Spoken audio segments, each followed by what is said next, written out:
Good morning, welcome back everyone. About 13 minutes before 7. Ebola may be making headlines, but if you're traveling, you need to be protected from many other diseases.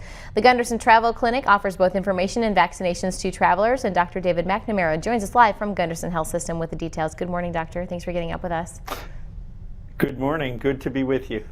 You know, when you're traveling, what you need as far as vaccinations and medications really depends on where you're going. So how do you find that information, and when do you start preparing for your vacation or trip?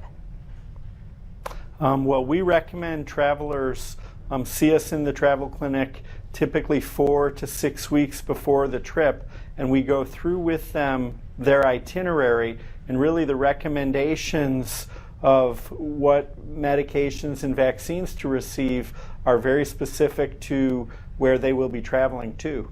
And some of the places actually require you to be vaccinated or have certain medications before you can even enter those countries. Yes, so many countries in the tropics, especially in a yellow fever risk zone, will require a yellow fever vaccine certificate prior to entry into the country. So you can get that right in the travel clinic, the documentation needed?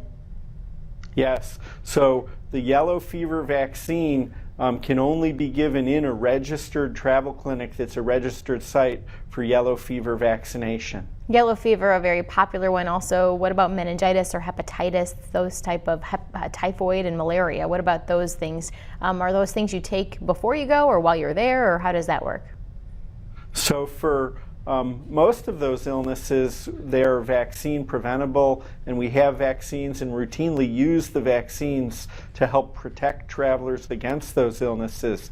The one main exception is malaria, for which there's no vaccine, but we go through with travelers which of the several available medications would be a good choice for them, depending on where they're going and their individual medical issues that they're living with.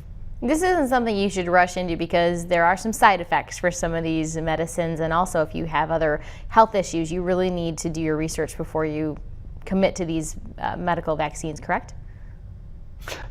Well, yes, so the physicians prescribing the vaccines need to be aware of the risks and benefits of each of the vaccines, and we counsel travelers on that. And then for malaria medications, we would give recommendations about which of the choices would really be appropriate for that traveler.